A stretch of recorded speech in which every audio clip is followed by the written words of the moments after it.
Hello everyone, ఎమ్మి ఎమ్మి curry అయితే అదే కలియగూరల curry ready అయిపోయింది. అన్ని వెజిటేబుల్స్, వైట్ రైస్. ఇవాళ నిన్న ఒక్క పొద్దు కాబట్టి మధ్యాహ్నం ఒకటే పూట తింటాను. అండ్ వచ్చేసి మనకు ఒకటే పూట తింటాను కాబట్టి వెజిటేబుల్స్. అండ్ నైట్ వచ్చేసి ఏమన్నా బనానా ఏదన్నా ఒకటి తీసుకుంటా. అండ్ ఇప్పుడు మనకు వారాహి అమ్మవారి పూజలు కూడా నడుస్తున్నాయి కాబట్టి ఎంతమంది వారాహి అమ్మవారి పూజ చేస్తారో కామెంట్ చేసి చెప్పండి. నేనైతే రేపు మంగళవారం కాబట్టి అమ్మవారికి ఇష్టమైన రోజు రేపైతే టెంపుల్ వెళ్ళి దర్శనం చేసుకుందాం అనుకుంటున్నా. ప్లీజ్ నా వీడియోకి లైక్ చేయండి అండ్ అందరు బాగుండాలని కోరుకుంటున్నాను. Bye. Hello everyone, good morning. ఈ వంటలక్క కిచెన్లో ఎమ్మి కలియ కూరగాయలు అంటే ఎక్కువ శాతం మనం శివరాత్రికి చేసుకుంటాము, అలానే అనుకోండి. వంకాయలు, కొద్దిగా ఆలుగడ్డలు అండ్ చిక్కుడుకాయ, టమాటా అయితే 3 వండుతున్నా నేను. ఆలుగడ్డ, వంకాయ, చిక్కుడుకాయ, టమాటా.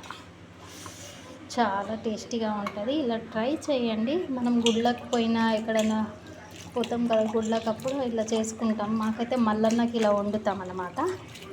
అయితే దీంట్లో మెంతం కూర ఉంటే ఇంకా చాలా బాగుంటుంది. నా దగ్గర మెంతం కూర లేదు.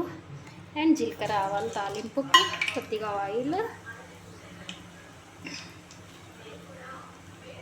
ఒక ఉల్లిపాయ, 2 పచ్చిమిర్చి, వెల్లుల్లి రెబ్బలు కొద్దిగానే వేసుకున్నాను నేను. ఇలా మంచిగా ఫ్రై అయిపోయింది. ఇప్పుడు వచ్చేసి మనము కట్ చేసి పెట్టుకున్న కూరగాయలు, వంకాయ, ఆలుగడ్డ, చిక్కుడుకాయ. చాలా టేస్టీగా ఉంటుంది. పండగ అప్పుడు మనం శివరాత్రికి చేసుకుంటాం కదా, సేమ్ అలాగనే శివయ్యకి ఇష్టమైన కూర అంటారు పెద్దవాళ్ళైతే. ఇలా మంచిగా వేగింది ఆలుగడ్డ, వంకాయ, చిక్కుడుకాయ నూనెలా. ఇప్పుడు మనము ఉప్పు, కారం, పసుపు తగినంత తీసుకోండి. దీంతో పాటు కొద్దిగా ధనియా పొడి చాలా బాగుంటుంది వెజిటేబుల్ కర్రీస్లకి, తప్పకుండా యాడ్ చేయండి.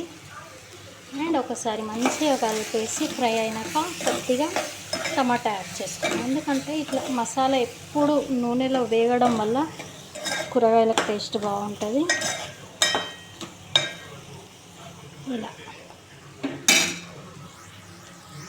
ఇలా మంచిగా ఉడికినాక ఒక 5 నిమిషాలు టమాటా యాడ్ చేసుకుందాము. ఇంకా ఎక్కువ ప్రాసెసింగ్ ఏది లేదు. ఇట్లా బ్యాచిలర్స్ కూడా ఈజీగా చేసుకోవచ్చు. కలియగూరలు ఇలా చాలా బాగుంటుంది.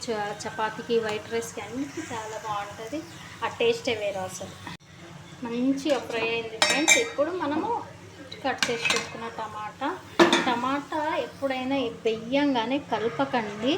అలానే వెయ్యంగానే మూత పెట్టేయడం వల్ల ఇలా మంచిగా సాఫ్ట్ అయిపోతుంది. టమాటా వేయంగానే కలిపితే ఏమవుతుందంటే తొందరగా ఉడకదు, ముక్క అలానే ఉంటుంది. ఇలా చేసి చూడండి. టమాటా వేయంగానే మూత పెట్టేసి ఒక 5 నిమిషాలు అలానే వదిలేస్తే సాఫ్ట్గా అయిపోతుంది. ఇప్పుడు చూద్దాం. ఇలా చూసారా వాటర్ ఎలా వచ్చేసిందో?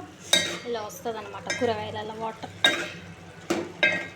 ఇలా మంచిగా ఒకసారి కలిపేసి మీకు ఎంత కొద్దిగా గ్రేవ్, మరీ గట్టిగా కాకుండా మరి పల్చగా కాకుండా నార్మల్ గ్రేవ్లా చేసుకుంటే వంకాయ కర్రీ, వంకాయ, ఆలుగడ్డ, చిక్కుడుకాయ కూరగాయలు అంటాం మేము. మీరేమంటారో కామెంట్ చేసి చెప్పండి.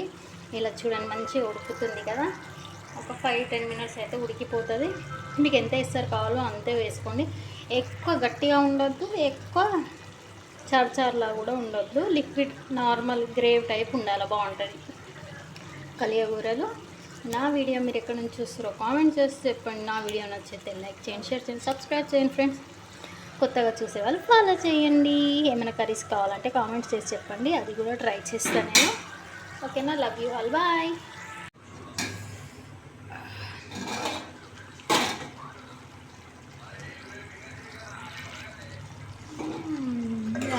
జ్యూసీ